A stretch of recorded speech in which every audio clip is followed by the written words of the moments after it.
what we're saying about Furman, right? Yeah. If there's this kind of fascination with the collapse of the Soviet Union because we feel we're going down the fucking pan ourselves, right? If we are, or there's something analogous happening, then who is going to be the person who comes to rescue us from it, right? Because that's what Putin did. Right. Yeah. So who's the So Caesar?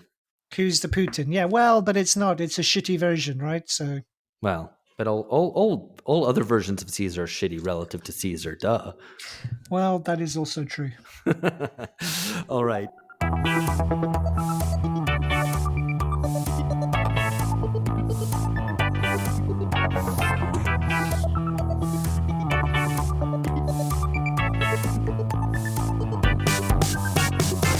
Milan ou Tripoli, Vilnius ou Benghazi, Paris, Moscou, on fait le bunga, bunga, Bangkok ou Bogota, Le Caire ou Jakarta, Gustabia, on fait le bunga, bunga, Stockholm ou Monaco, ou Montevideo, Oslo, Tokyo, on fait le bunga, bunga. Hello, everyone. Welcome back to BungaCast, the global politics podcast. At the end of history, a special hello to those 14% of listeners who find themselves in the early days of the exact same nation as they were in last week, which is to say, the United Kingdom of Great Britain and Northern Ireland. A worse nation. It's the same. Well, we're gonna get into this. Let's not prejudge the discussion. I'm Alex Hochuli in São Paulo, Brazil, but the other two members of BungaCast, George Hoare and Philip Cunliffe, are in that United Kingdom of Great Britain and Northern Ireland, and therefore can bring to bear their insights on what just happened in the UK's general election. Hi, boys. Hey, we can indeed. So it's actually 66 or maybe 67% even of this podcast is based in the UK. So we have that regional expertise. Spiritually, we're all still here, as we've constantly made plain to Alex over the years. Well, I'm definitely feeling a bit chilly here, so maybe that's the transmission of that characteristic British chilliness in moral and personality terms, obviously, not just the weather. Anyway, so did you guys stay up and watch the result? Did you on tenter hooks, as people say? Was there a scent of revolution in the air as you went to cast your ballots dutifully for the Labour Party? Tenter hooks rather than tender hooks. People sometimes say on tender hooks, but it's not. It's got. I kind of like that, tender hooks. Did not stay up all night. Did not. I don't think there were many people going to kind of exit poll parties. I don't think there were people, raving long into the night to stay up for the glorious Starmerite victory. And no, at least in my part of northeast London, there was no scent of revolution in the air. I don't think people were particularly fired up about it. There was not people discussing it in pubs and arguing and kind of, all this sort of thing. Definitely not. And just so listeners are reassured, that's not just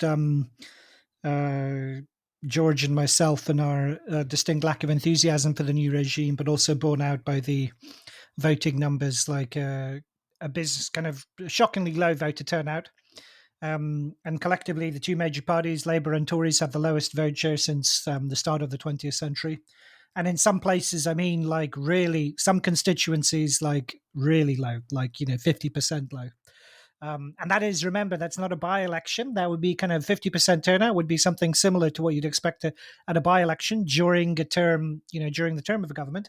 A competitive election after 14 years of one party's rule, and to get in some constituencies just barely 50% scrape turnout, that's really saying something. Yeah, but that's a very ballot box half empty perspective rather than a ballot box half full perspective. I mean, at least they managed to get 50% in some of those constituencies. I think that was probably higher than maybe I might have expected it to be, given the options on offer. And well, so like something like 9.7 million voted for Labour, the winner, and the party that got the largest vote share.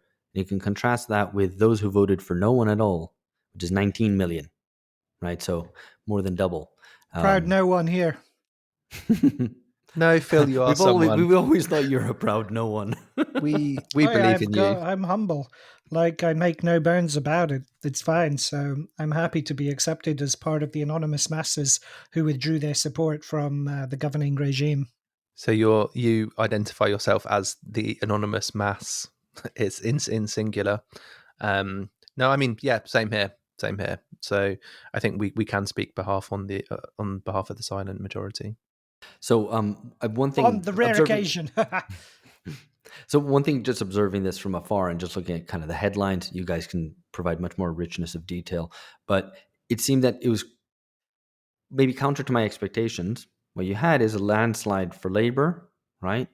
But already the headlines by the following day were already pointing out that, look, Labour got the largest share of votes, but the number of seats they got was hugely in excess of that. Indeed, around double the number of seats relative to the proportionality of the number the votes they got, and that this was already a headline. So it was already a headline that, look, the Tories lost, Labour didn't win, and I was surprised by that because generally a lot of British media tends to be pretty affirmative and just goes, "Yay, new government, good for them. They swung in and got a big victory," and it was already putting kind of the dampeners on. For very objective and clear reasons, but putting the dampeners on that election result. No, there is some. I mean, there is some of that. So, I mean, as you might expect, predictably, say in the editorial of the Observer, the Guardian's sister newspaper on Sunday, the tribute to the potential for renewal is fulsome. Some social media accounts, the very kind of strongly pro kind of Romanian Twitter accounts are doing some of that. But That's you're right. pro-Remain, not pro-Romanian as the country. Romanian, I said. But yes, I mean, you're right. It is remarkable that you have the discrepancy between the number of seats that Labour has won and the actual number of votes that they achieved is been drawn attention to insistently, in a way that I think is partly a reflection of social media, because you can share that chart very easily and it can kind of sweep through public debate. The chart that shows kind of the difference between the two figures, you can show that very quickly in a way that I think would be more difficult in times past. Right, because you'd have to wait for it a few days later. It would turn up on the pages of your newspaper. And unless you were reading all the newspapers and, I don't know, clipping them and photocopying it and sending it to all your friends and family, right, there would be no way to rapidly impress upon such a wide number of people that overwhelming fact about the election. So I think it is partly in a kind of a function of the fact that you have so much political debate on social media, and also I think even more importantly than that, there is a real consciousness among opinion forming elites and also informed citizens of the shabbiness, I suppose, and the decrepitude of the first past the post system. And I think that is very present in the debate in a way that I've not seen in my adult life. Even when there was we had a referendum on a form of PR, the alternative vote system some years back, which had been pushed by the Liberal Democrats. I don't remember such kind of serious engagement with the problems of a distinctive electoral system then as I do now.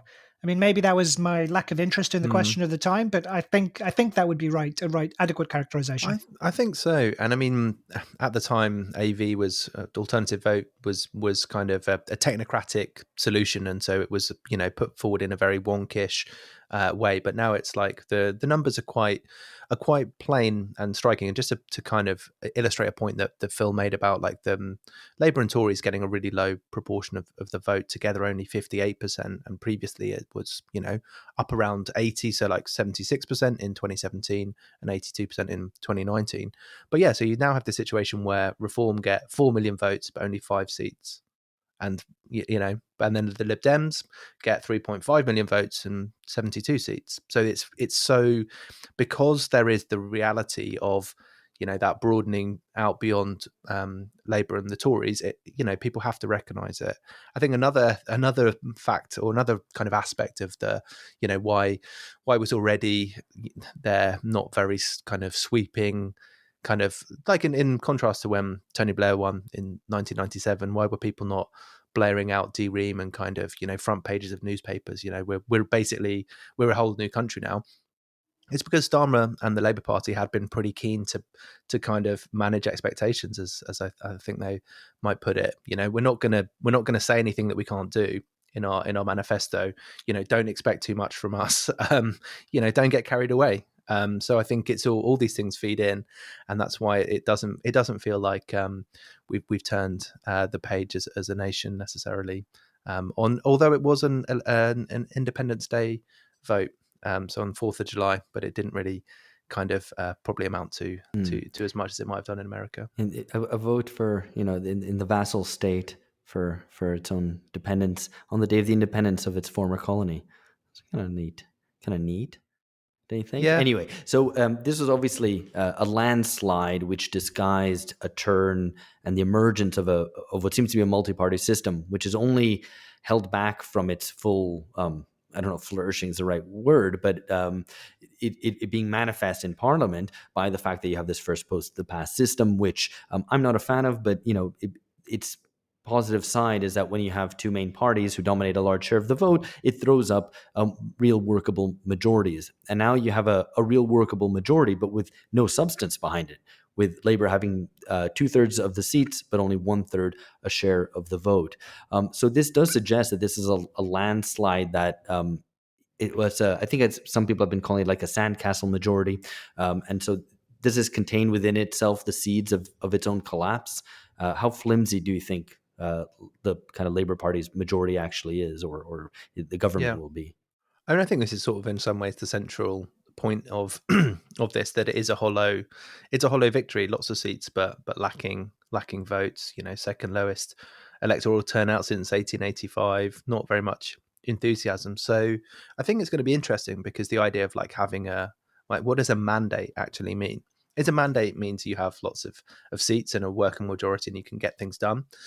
Does it mean that you have a popular base of support that you can kind of mobilize and that are behind your kind of positive political program? Well, I think we'll sort of see, but I think this is it's one of the themes that's come out, I think, of amongst a lot of commentators, that it is a kind of a hollow victory, as much as there are a lot of seats.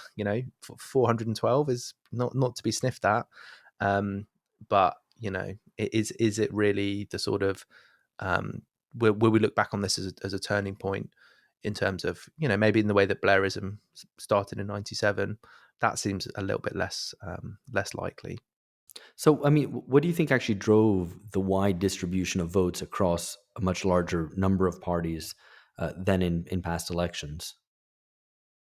Yeah, I mean, I think we'll get into like the votes for specific parties and the pros and the cons, but just as a general observation, you've got votes sprayed around all sorts of different parties in a way that hasn't been the case before.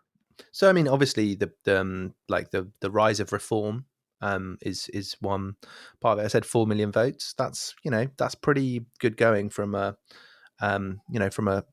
standing start. But I think it's more. Yeah. So Reform, just to clarify for listeners, so Reform is Nigel Farage's party, who's the man who led the UK Independence Party until he left it after we withdrew from the European Union. And Reform is explicitly named after the Canadian party that helped demolish the Canadian Tories in the early 90s, and is now cast along the same lines by Farage and the other major party figure, Richard Tice, which is to say their explicit aim, as they've put it now, is to replace the Tories as the major party of the centre-right, modelled on what happened in Canada in the early 90s. And they've managed, it's not really a party because it doesn't have any internal kind of democratic structure. It's, legally speaking, it's a private corporation with which is owned by the party leaders. And so that's worth drawing attention to. But Farage, having achieved 5 seats in Parliament unexpectedly, a bit lower than some of the more ambitious polling suggested, which suggested there might be as many as 13 seats for Reform. They've taken some of those seats, and it's still it's a significant breakthrough for a party that was so kind of unprofessional and unprepared that it was caught off guard by Rishi Sunak's announcement of a general election. Initially, Nigel Farage said he was going to go to the US because he wanted to intern with the Donald Trump campaign because the US is so much more important than Britain. And despite that, I mean, you think about that for somebody who claims kind of a patriotic national mantle to say that. He went back on it anyway, so he's stood and he's finally won his seat on something like the 8th or 9th attempt to enter Parliament.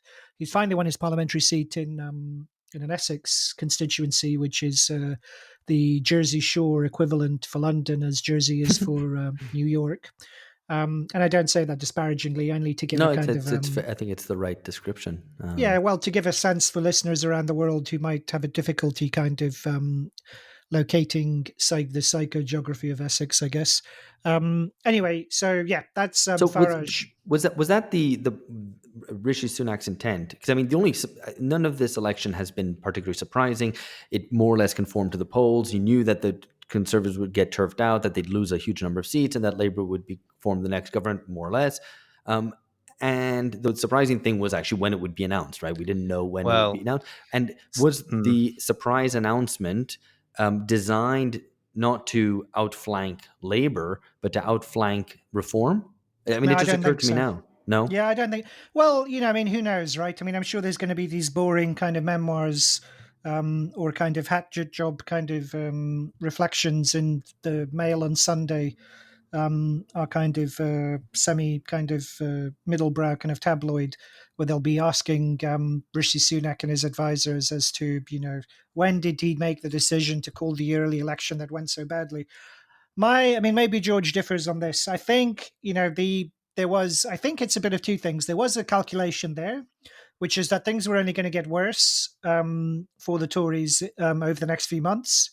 In terms of because as the weather is warmer or relatively more stable, the migrant crossings in the Channel, which have been so problematic for undermining the Tory party's claim to actually be able to control Britain's borders and mass migration being so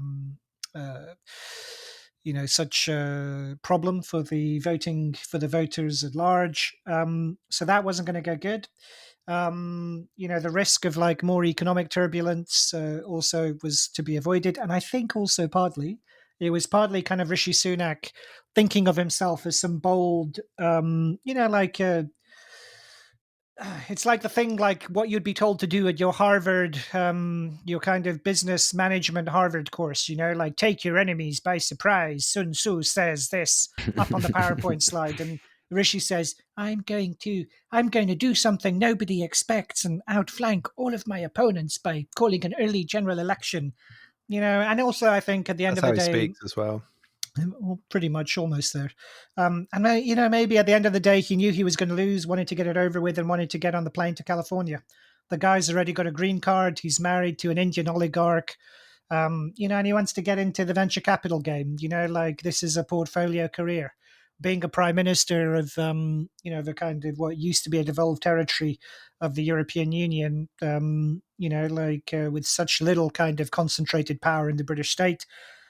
He wants to be, kind of in California, kind of, designing pajamas for cats or whatever the hell they do there. Yeah, I think that was part of it. He wanted to pack up and get on.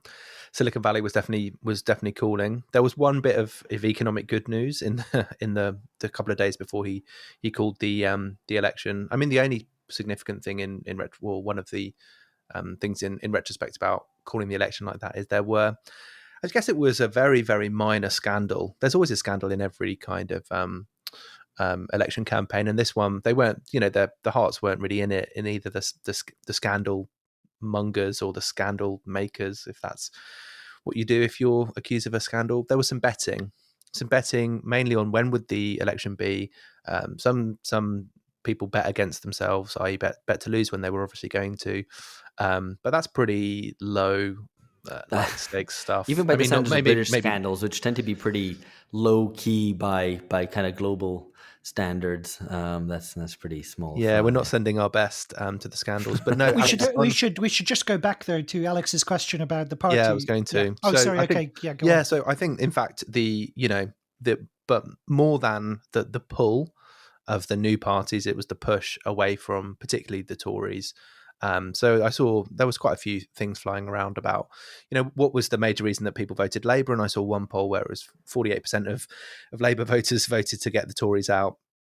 So the kind of, it can't really be overstated how completely the Johnsonian kind of coalition is, the Tories completely imploded, and they've been doing it for a little while. But I don't know if I've seen really that level of collapse and kind of just almost a decision not to try to maintain a coalition which had worked and had won in 2019, but instead to split that and to basically get rid of some of the people who were instrumental to that. And I don't think there was any point really in the last 2-3 years when you would have sort of seen the Tories not losing, but yeah, they were just collapsing for quite a while and extremely unpopular by the time it came to voting day.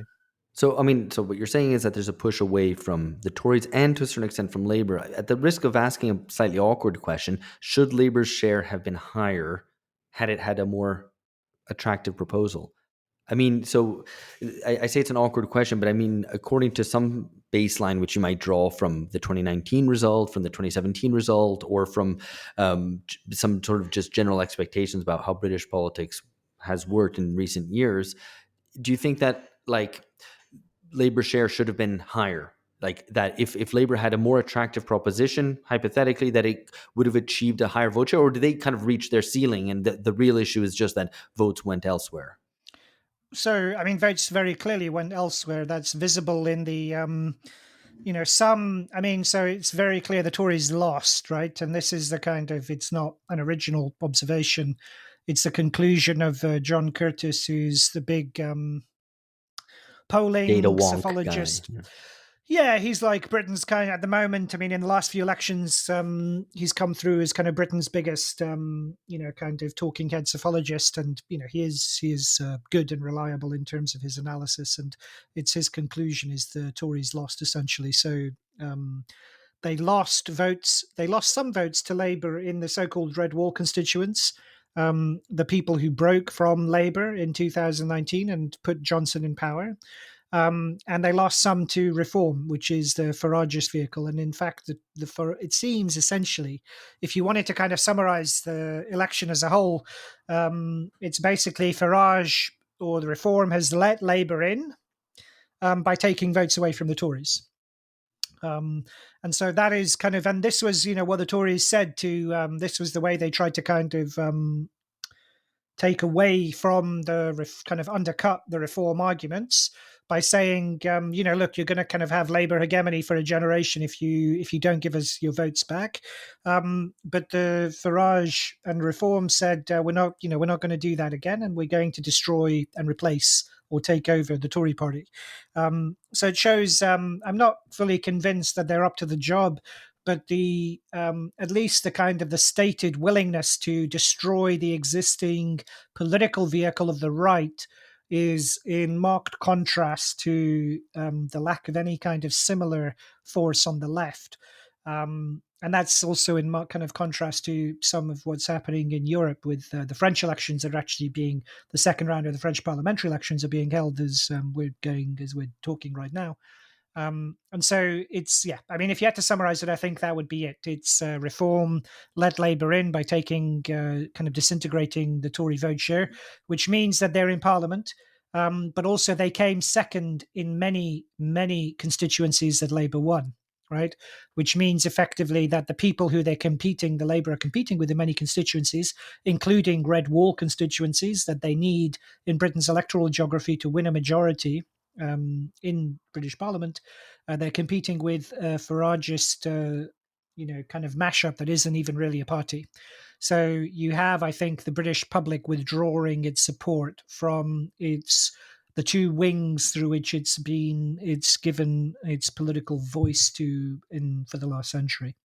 Yeah. Well, I mean, it's one kind of bit from the Financial Times. They had a chart showing that enthusiasm for voting for Labour amongst Labour voters, among people who voted for Labour at the previous election in 2019, was way down, right? And that's relative to Conservative voters who are actually about the same, right? So although the Conservatives lost, its own voters from the previous election are kind of like feeling whatever about it, just kind of par for the course. Whereas it's really Labour where there was a real deficit of enthusiasm for it. And I guess that's one of the reasons why votes get split in all sorts of ways. We should talk a little bit about the left, which is, I guess, maybe not the Labour left, but the left which ends up voting maybe people who don't decide not to vote, right? Who might be regular Labour voters who decided not to just because they felt that Labour was going to win anyway and didn't bother turning up to the polls, which contributes obviously to this low kind of 60% turnout.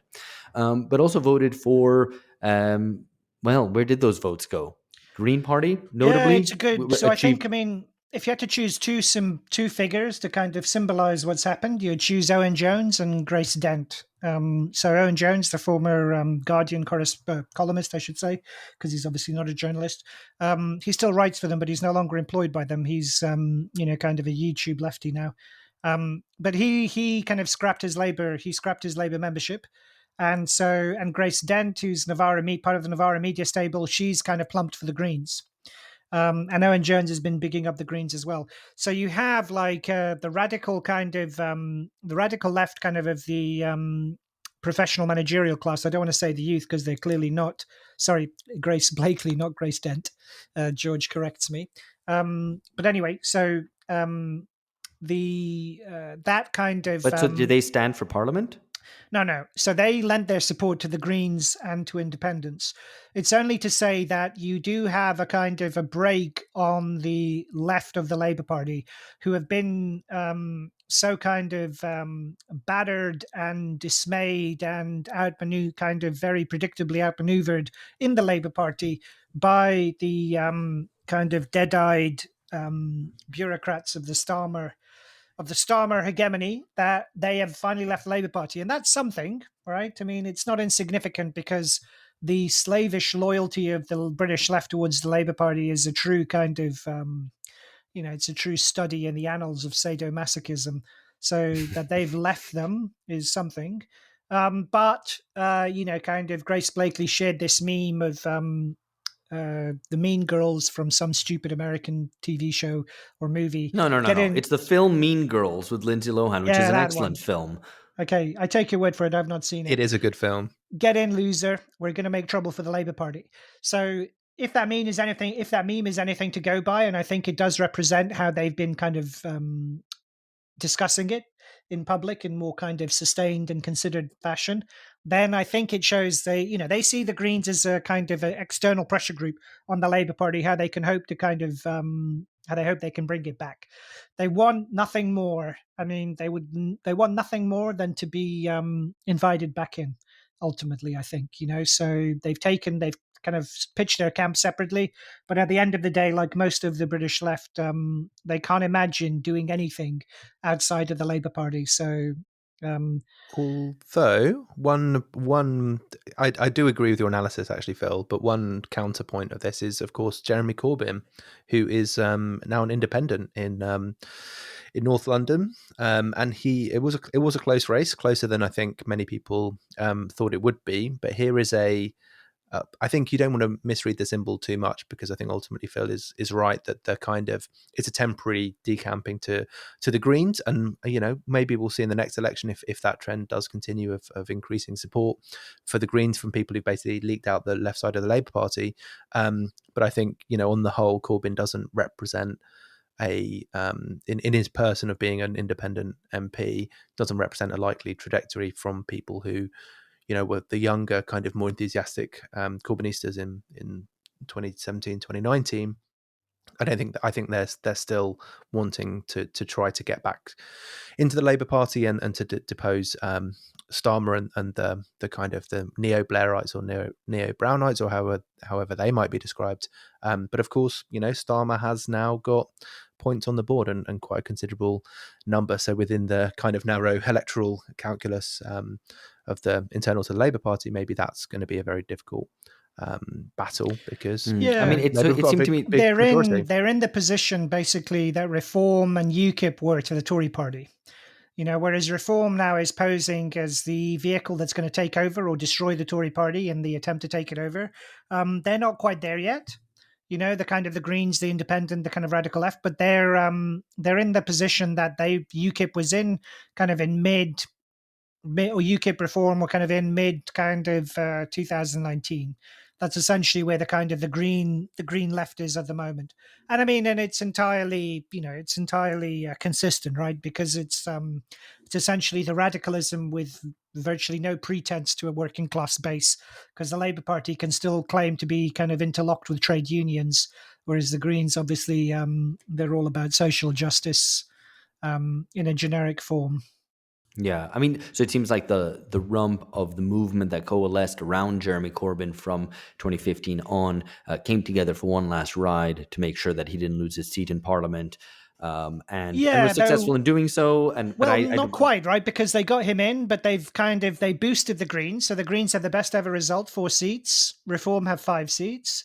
But then there's also 5 independents, right? Who are essentially pro Gaza. They stood on a Gaza platform in Muslim dominated urban districts or constituencies in the UK, and so that also is significant because there are some seats where they took seats from the Labour Party, or they came very close to taking seats from the Labour Party, and the Labour Party know they need the Muslim vote, and so they're in.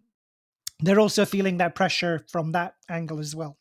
So you I have a mean, I guess. remarkable kind of fragmentation, right? For a first past the post system, it's a remarkable fragmentation. Well, yeah, I was going to recapitulate that point. I suppose that the growth of high percentage Muslim constituencies who are concerned about Gaza and voted on that basis, presumably, and were indeed successful in doing so, is I don't know how much to read into that as a phenomenon. It seems to be more of a facet of that fragmentation, right? That you, with your own issues, whatever you might be, you can go off and pursue that because there's enough people flowing out of the two main parties that you have the capability of actually winning a majoritarian election in some certain constituencies. But I mean, it wouldn't. I don't know what the highest number of independent MPs there's ever been. I probably should have looked this up, but there weren't any in the last Parliament, and it just. I mean, I guess the idea of first past the post when you get results like this does seem to be somewhat ridiculous, but to defend the political principle behind it, at least to a certain extent, the idea is that you do have that accountability.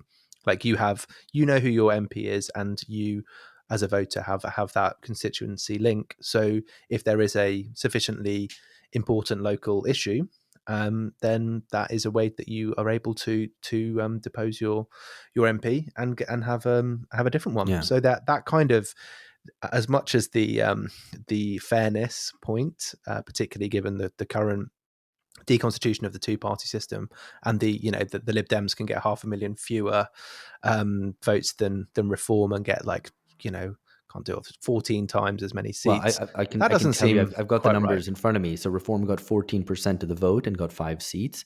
The Liberal Democrats got 12% of the vote, so just a little bit less than the Reform, but won 72 seats. So yeah, it's stark. That's what I just said, actually. Oh yeah, but I was just saying the Yeah. numbers because you didn't have but I guess this is the thing where if you want to challenge the first past the post system channels this into independence, because that's the only means you have of having some success, because you focus all your efforts on one constituency or maybe two constituencies to try to get someone elected, because getting 3% of the vote across the country or 5% of the vote might give you nothing. So obviously it does create its own dynamic. Yeah, so this is the cope that the Starmerite and the kind of centrist PMC are going for at the moment, it seems to me. So the kind of the name associated with this electoral strategy kind of ruthlessly focused not on, and in opposition to the Corbyn strategy, which was kind of piling up votes in safe districts, university towns, and solid kind of left-wing middle class enclaves. They are very ruthlessly focused on winning seats in a way that would gain them the majority. And so the claim is we don't need to worry. It's cope, because the idea is that it's a deliberate strategy rather than a reflection of the deep unpopularity Starmer, right? That we did this on purpose. And so, I mean, it's true they did do it on purpose. It is kind of it's a strategy associated with Starmer's election advisor, McSweeney, and there's a great, listeners will find it in the show notes. There's a great profile of him that was done by Tom McTagan on Heard. But nonetheless, it's an adaptation to the profound withdrawal of support that the two main parties face. It's kind of a cunning stratagem in the context of a collapse of support for the major parties, including Labour. So it's got them into power with a huge parliamentary majority. But as you mentioned the sandcastle majority, Alex. That was James Medway, former advisor to the old Shadow Chancellor Corbyn's ally John McDonnell, an ex-guest. In fact, he came on a while back in our early days, but he's coined this term "sandcastle majority." It looks very impressive, but it only takes kind of the ebbing. It's produced by the ebbing of the tide, and when the tide returns in terms of mass kind of political interest and engagement, the sandcastle is very quickly washed away. Yeah, indeed. So, I mean, just one last point, perhaps. This is your correlation does not imply causation moment, but maybe in this case it does. It's this chart that's gone round, and I will put in the show notes. Someone tweeted it out, showing firstly in France. Phil's already made reference to the French parliamentary elections ongoing today as we record this on Sunday, the 7th of July. And we will have an episode on that, don't you worry, coming out very soon. It'll be out on Tuesday. Basically showing that in France, the further you live from a train station, the more likely you are to vote for Marine Le Pen's Rassemblement National.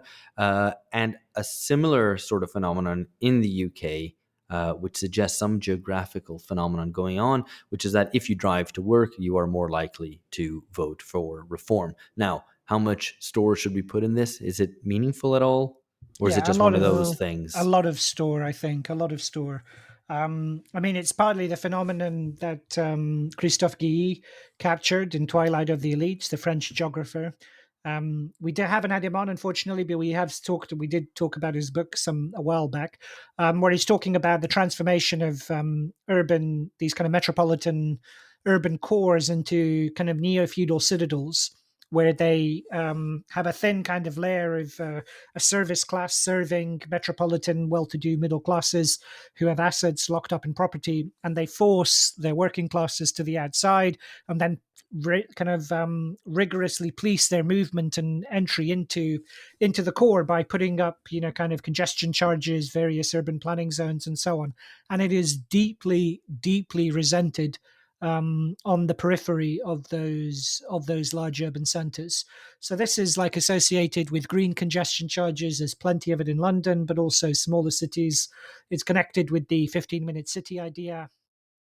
And it is really unpopular, particularly among the working class voters that would have supported Brexit. So the correlation is entirely plausible to me and makes perfect intuitive sense if you know anything about British kind of politics over the last 10 years.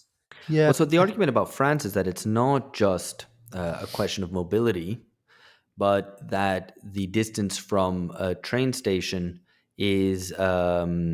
stands for just generally being underserved by public services. So it's not just about your inability to get from place to place or get into the major urban cities, but that if you're far from a train station, it means you're far from a whole bunch of other services because it's a neglected small town.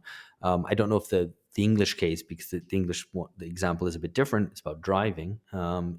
It's definitely related, but it is slightly different. I think that the reality, or there's definitely a perception of war on motorists, particularly, as Phil was saying, people who are trying to get into cities, and that is where I think a lot of the I was going to say the rubber hits the road. I mean, opposite perhaps in this context. So I think it is less about although they are related, it's less about being underserved by services. It's about having inconveniences to your commute, which can be rage inducing, and also I think a more general kind of sense that the uniparty, or both Labour and the Tories, really don't kind of exist to to represent you, and in fact are actively hostile to the way that you need to get about for your job. And that is that is a constituency who I think are politically independent from Labour and from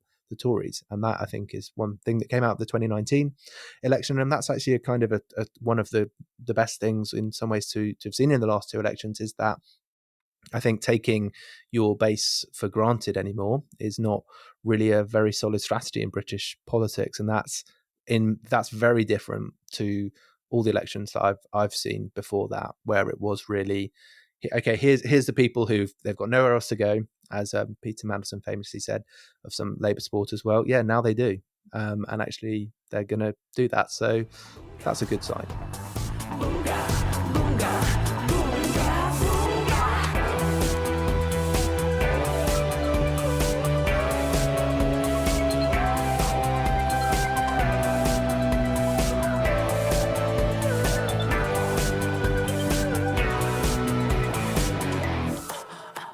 So, as to those Labour voters, 20% of the country voted for Labour amongst all voters, right? So, their share of vote was, just checking the numbers here, vote share. I don't even have that, but anyway, they got 9.7 million votes. But 34. The vote share was 34%. Yeah, thank you. But as a share of the entirety of the voting population of eligible voters, it was only 20%. So it's obviously not that many people, right? Who voted for Labour? What was kind of the main? Is there a way of simply characterizing it? Was it just kind of across class in different places? What was it like? Yeah, who is your typical kind of Labour supporter in 2024?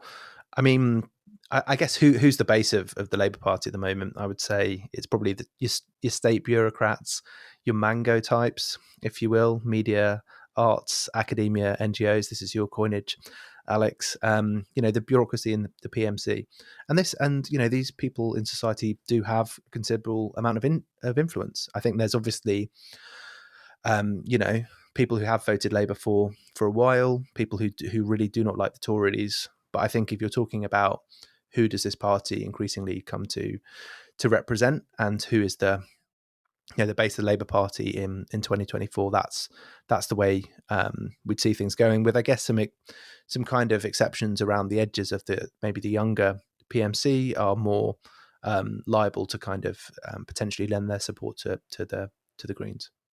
So, I mean, a kind of the tip.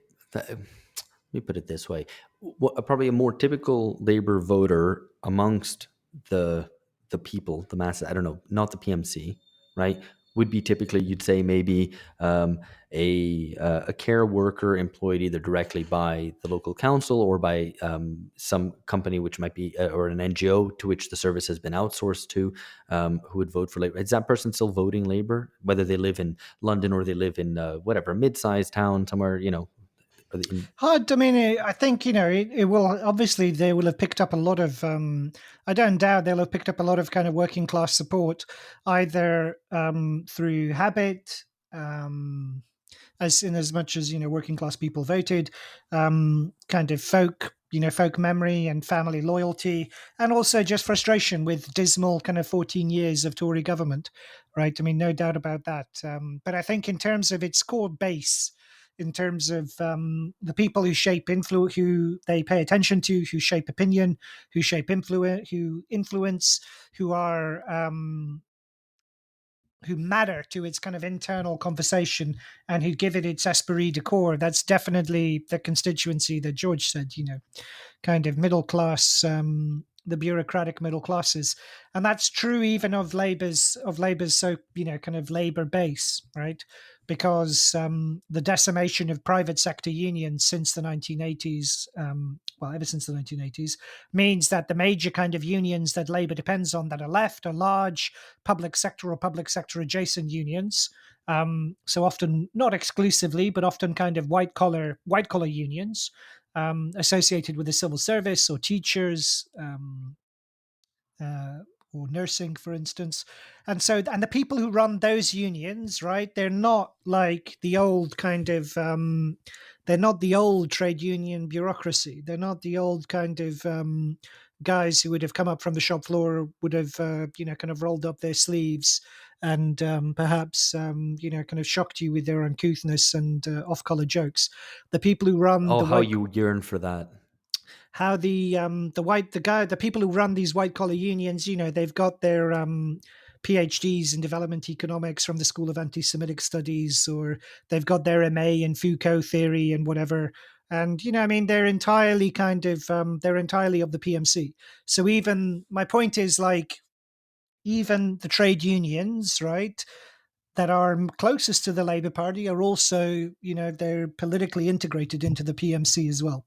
So it is by far and away the dominant force of the Labour Party. And again, this is, if you don't believe us, go read the Piketty on the Brahmins, because this is essentially what it is. The Labour Party is one of the clearest expressions of that tendency in Western states.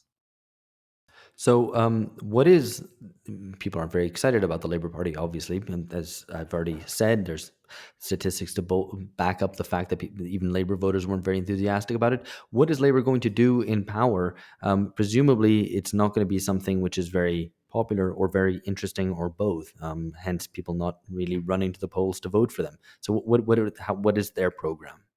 Yeah, it's a good question. I think in some ways the election campaign was fought over the Labour Party's program being "We're not the Tories," which worked kind of well because everyone is like they're just so unpopular after 14 years, and you're always going to have, I guess, that kind of negative incumbent effect after a relatively long period of rule. But I think in terms of what the Labour Party will do, there'll be some hope. Some token nationalisations, but I would say the order of the day is going to be two things. One, authoritarian liberalism. So this idea of essentially trying to crack down on any sort of not so much dissent, but social control through various kind of measures of illiberalism on the one hand, and on the other hand, I guess being a post-member state. This is a phrase that might need a little bit of explanation, but the fundamental mode of governance through the European Union that member states look to is essentially the political class evading responsibility. You can say, look at the constraints that we have out here in the European Union. We can't really do what we want. We have all of these problems, and instead we're gonna kind of just do what we can within very narrow boundaries. So the question becomes, if you're not in the European Union anymore, how do you kind of replicate that? How do you continue to evade accountability? How do you sort of govern in this way which doesn't directly rely on popular legitimacy or having to represent constituents' interests or social interests at large? So my prediction, sorry, a very long-winded way of saying it, but I do have a reason to say this, is that they will set up a load of quangos essentially, and there'll be expert panels for this and independent reviews of that. And I think this is going to be the program. So there's not much of content in there, but that's in some ways the medium is the message, or the way of doing things is the signal or something. So to like that. concretize a bit more of what George was saying. So, for instance, one of their great, the Securonomics was the speech that the now Chancellor Rachel Reeves gave in Washington. So before she gave a speech in Britain about her economic vision, she, as a loyal kind of vassal and paying tribute to the Imperial Center, she delivers a speech in Washington. And she gives this idea of securonomics. So they're trying to do the Bidenist kind of friendshoring thing, and the great vision to do this is this initiative called Great British Energy, right? However, it's not, if you heard that, you might think, oh, they're going to build like all these new power stations in the wake of the energy crisis following the Ukraine war. We're going to be kind of self-sufficient in energy, and there's going to be lots of new nuclear power stations with big Union flags on the side or something. What it's going to be, in fact, is this kind of agency that will give tax relief and credits to various parts of Britain's kind of heavily regulated and decentralized and decrepit energy market, which was privatized over the course of the last 40 years.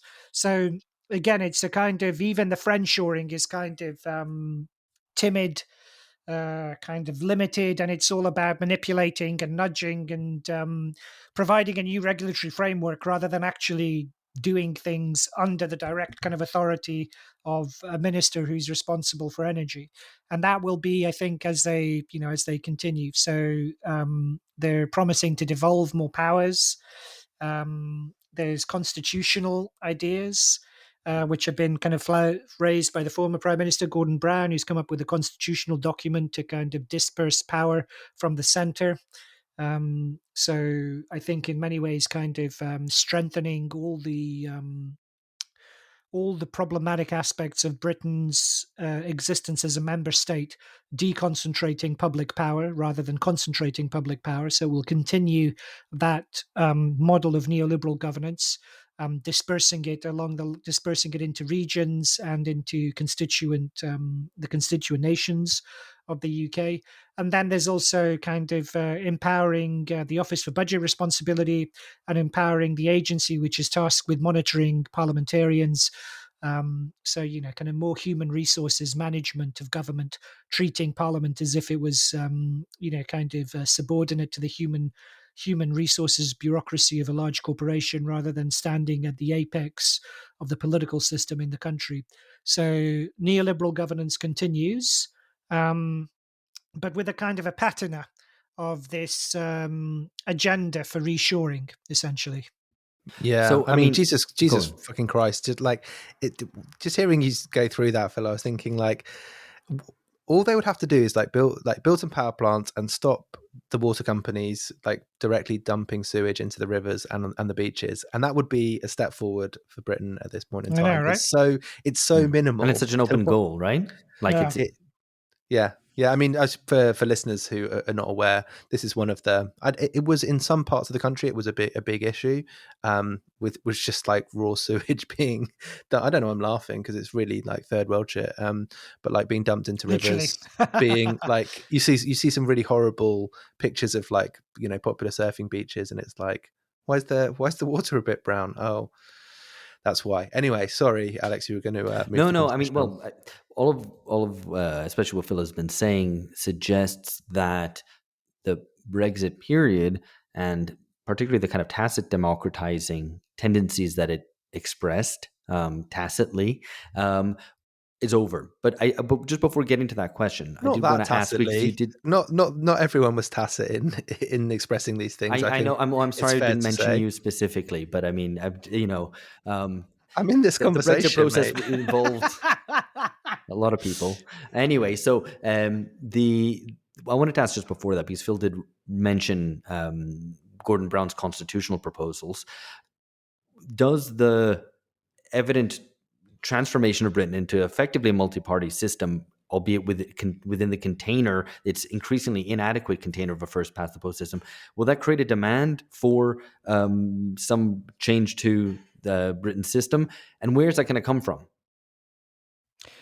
Yeah, well, so I think there'll be, it'll come from the Reforms and from the Greens, and it's still the kind of expressed position of the Liberal Democrats, who've done very well now in the Lib Dems. I mean, so now does the Liberal Democrats, because they got a 12% vote share but loads of seats, surely now they have a disincentive to push for They a do proportional have a system. disincentive, but it's like, that's why I said it's one of their kind of most strongest kind of explicit commitments, right? So so you don't have an alliance for it there, because the Greens will refuse to cooperate with Reform, even on kind of pure kind of pragmatic, self-interest. Like you say, the Lib Dems now have a kind of an incentive to soft pedal the demand. That'll be difficult for them to sustain there. So there is kind of a latent shadow of what could be a movement for proportional representation. And indeed, it might kind of come depending on how the Tories fare through their selecting a new leader and how they reorganize themselves. But I think how far it's really the big push for it is the discrepancy. You have a government with such a tremendous kind of parliamentary power and such weak base in terms of popular legitimacy, and that simply you don't have any of the advantages that first past the post is supposed to convey, as George said. That tight kind of link simply isn't there anymore between constituent and representative. So it seems to me the situation over the next 10 years or so is propitious for reform of the electoral system in the UK, for better or for worse. I think it could be a tremendous opportunity for democratic improvement if it came as part of a package of wider political reforms. But we'll see. But the opportunity for those who wish to seize it, I think the opportunity is there. Though it won't be an easy slog, and it won't be overnight. No, well put. Just one point to add, I guess here is that there could be changes in the kind of the opposite direction, or not the opposite direction, but one thing which Labour may well be keen to do is to give votes to children, so to give votes to 16 and 17-year-olds, which I think would be I mean, we're not here to kind of say what we think. We're here to analyse, but I mean, that would be a real undermining of the importance of the vote and the sort of thing that Labour might see this as a useful strategic move, but I think there's a whole load of problems with this. And actually, rather than me saying this, there's a very good article by Pete Ramsey on this, which we can link to in the show notes. Okay, so in answer to your question, though, quickly, Alex, on Brexit Britain, it's not over. For the very specific reason, there's many reasons you could point to, but one specific reason is the election itself, right? So the story of the 2019 election was the Red Wall emancipating itself from the Labour Party as a result of Brexit. And now the Red Wall has either gone to reform or gone back to the Labour Party. Swing states, right? They put the Tories in power, and now they've destroyed the Tories, and they could destroy Labour, or at least slash the majority dramatically in the next election due at the end of the decade.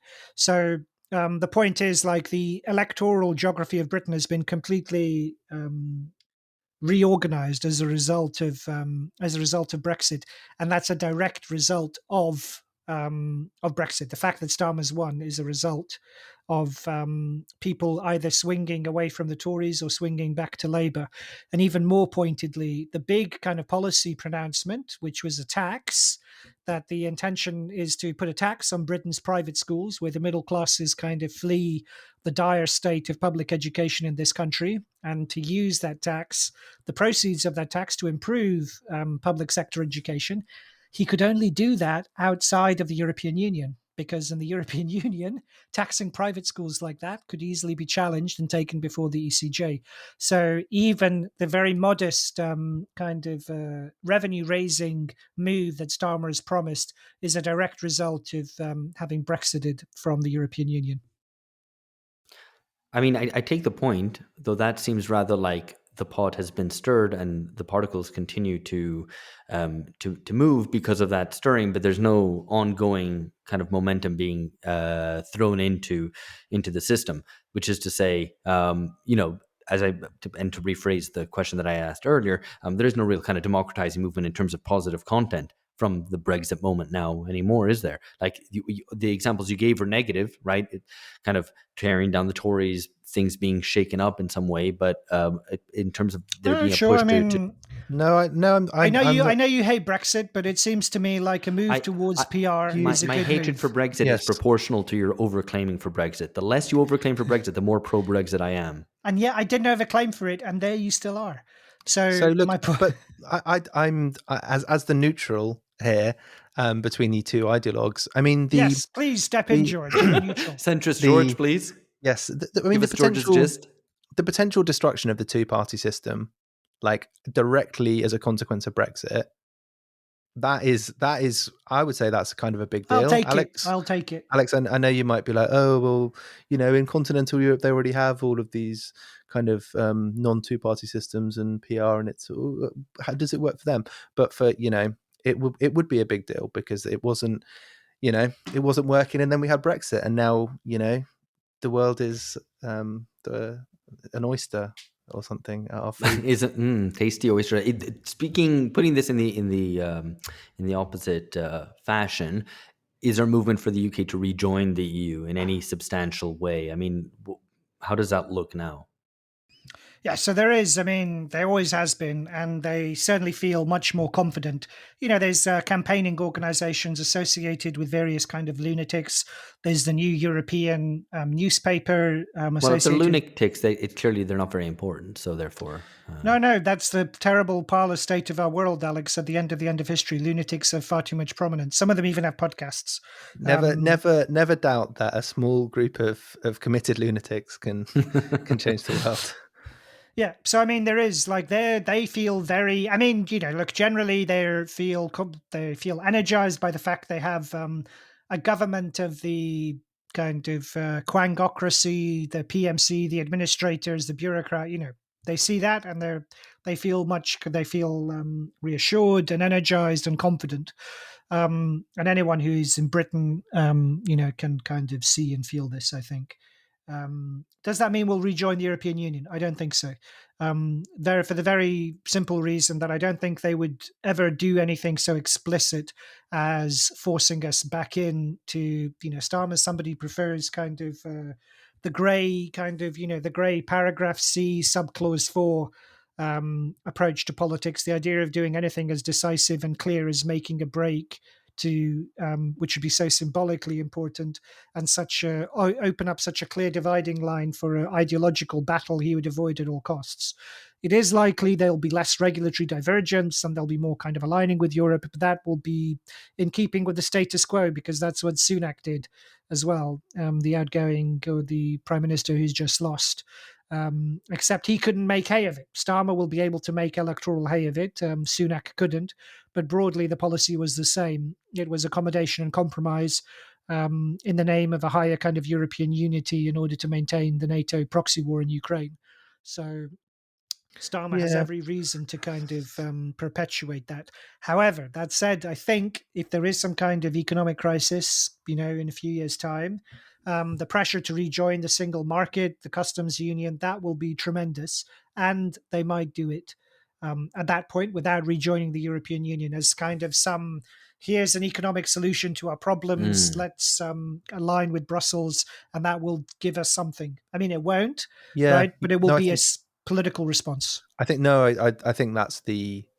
I don't think there would be a kind of from now a movement to rejoin the EU. But if there is a very serious, more likely economic than political crisis, but if there is a reason or something which is a burning platform which can be decisively solved by further evading political accountability by anything short of rejoining the EU or maybe even up to that will be the situation in which it could happen. At the moment, it would require a kind of positive project for rejoining the EU, and that's not Starmer's that's not the Labour Party's kind of mode of operation, and Starmer's personally as well. But it could. I think I'm a little bit more worried about this than Phil probably sounds to be, because I think there is a very strong commitment to the ideals of the EU, not necessarily Europeanism, but the ideals of the EU within the governing class, the kind of all the labels that Phil used. That is precisely the kind of the kind of political strategy that serves that neoliberal mode of governance very well, i.e. The evasion of accountability in the EU. So yeah, I don't see it happening anytime soon, but watch this space kind of thing. So I mean, just to finally close off, there doesn't seem to be a huge amount of good news. There's not a lot to be excited about the British elections, I don't think. As I say, even Labour's own voters are probably not terribly excited about Labour coming in with a sweeping majority. So that's the state of play. The one sort of more dynamic element of the system, or the kind of landscape of British politics, I guess, is reform. Insofar as it's kind of a new entry, it has it came third in the elections and doesn't have that representation in Parliament. What is that dynamic going to be there? And I ask because one of the talking points that emerged immediately after the election results was, Nigel Farage is going to be prime minister by 2029. I mean, that's one of those things thrown out there. I don't know how much credibility to lend that claim, but nevertheless, it does seem to be that the more dynamic aspect, at least of the opposition, would be Farage's reform. But maybe I'm I'm wrong.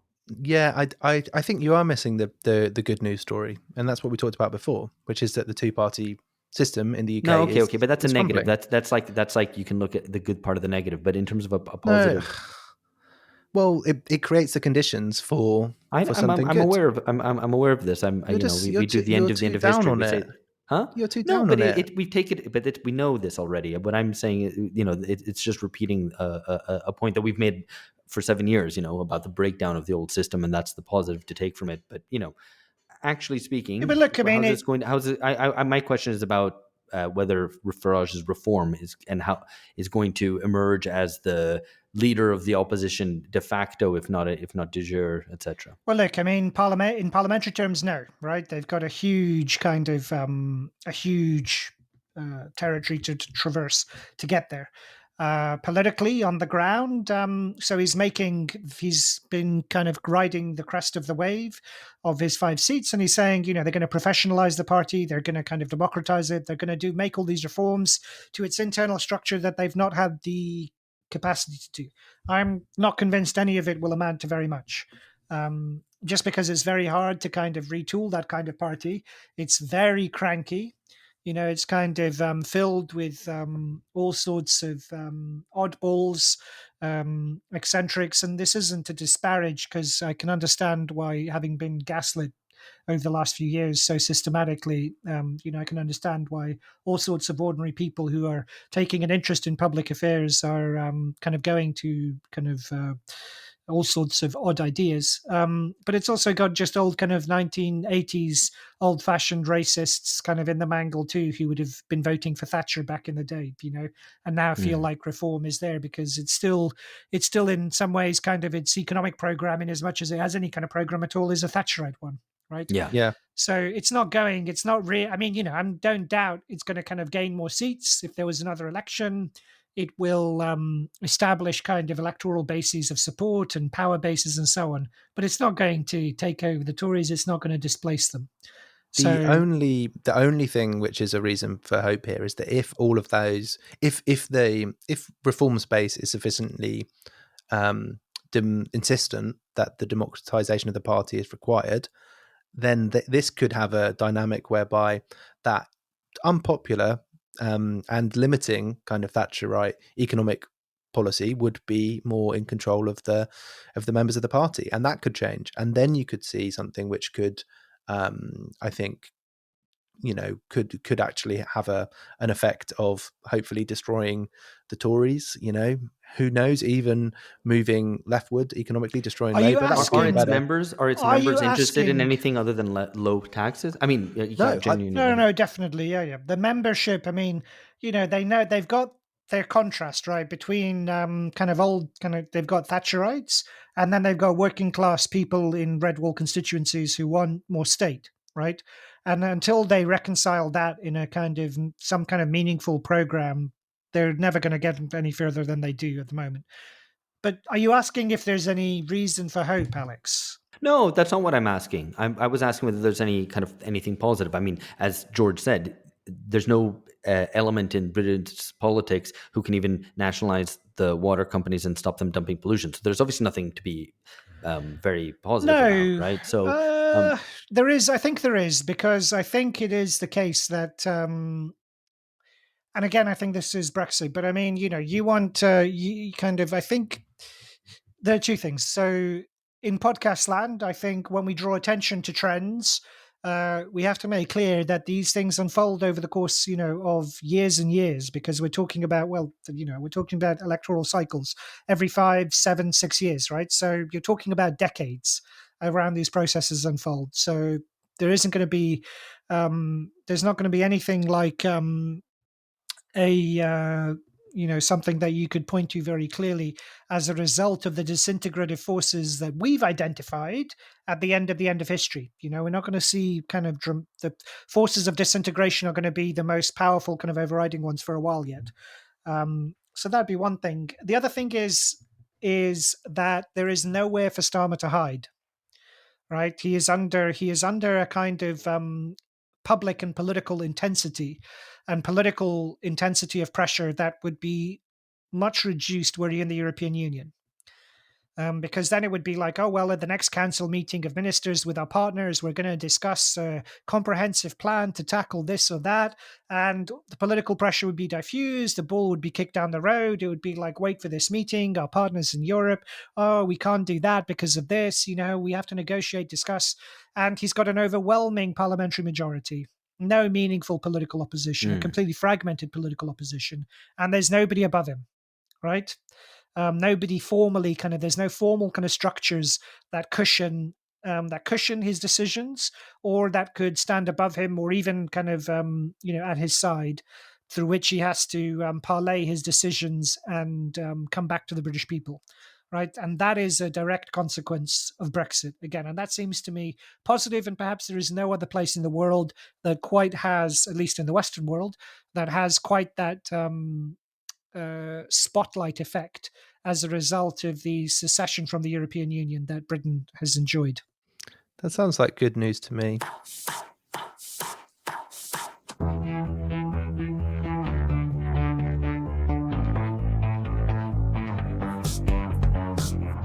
All right, so we'll leave that there. Thank you for joining us for this election roundup. More on European affairs very, very soon. The French election results. As we're recording this, the exit polls are coming in, showing that the new Popular Front has come in first, with Macron's grouping second and the Rassemblement National in third. But we're going to see that in much more detail tomorrow when I speak to Charles de Varenne, and that episode should hopefully come out straight away or by Tuesday. Certainly, other European things to look forward to for patrons only. We'll be discussing the film Siccità, or Dry, from 2022. It's a dystopian film about a 3-year drought in Rome.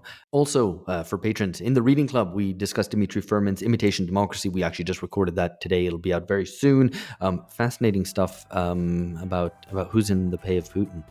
Figure out which three of us. Place your bets now, and you can find out when you listen to that episode. We also have Catherine Liu back on to discuss academic populists, and my interview with Eva Illouz. I really enjoyed that, hugely enlightening, about the development of emotional capitalism. All that to look forward to over the course of July. Well, that's it from now. Catch you later. Bye.